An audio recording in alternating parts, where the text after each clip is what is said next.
dearly God, in your kindness, in your compassion that now realize. O wash me more and more from my guilt, and cleanse me from my sin. My innocence truly and noble, blessing is always before me.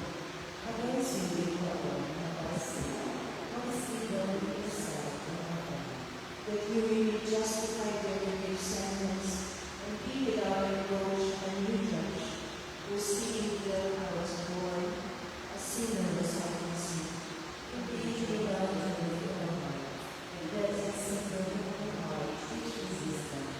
O glorify me that I shall be clean, for I shall be white as snow.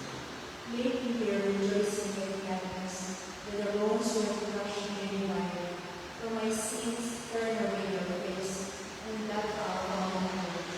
Of no part you are able to open, who has set us spirit within me.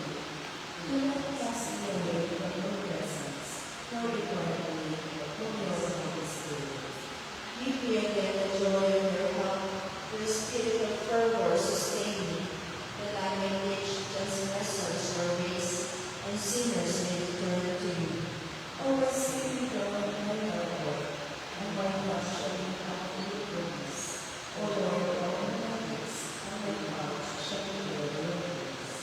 For in sacrifice of your holy light, burn offering from me wooden cross, my sacrifice a contrite spirit, a humble, contrite heart in your word. In your goodness, should I go to Zion, with your laws of wisdom. Then you will be pleased with your sacrifice, for the cross offered in your altar. Glory to the Father, and to the Son, and to the Holy Spirit, as it was in the beginning, is now, and will be forever.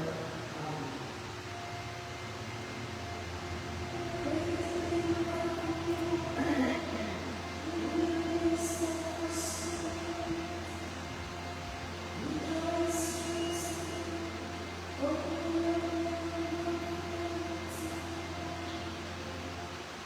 Let all men speak of his majesty, and sing his praises in Jerusalem. O Jerusalem, holy city, extol you in the words of the kings. How can I believe in the children of the righteous? Praise the Lord for his goodness, and bless the King of the ages, so that his hand may be revealed in joy with you. May be glad with you all, his miracles, and all the language. Let me choose you for all generations to come. A bright light will shine to all parts of the earth. Many nations shall come to you from afar, and the inhabitants of all the limits of the earth, brought to you by the name of the Lord God, bearing in their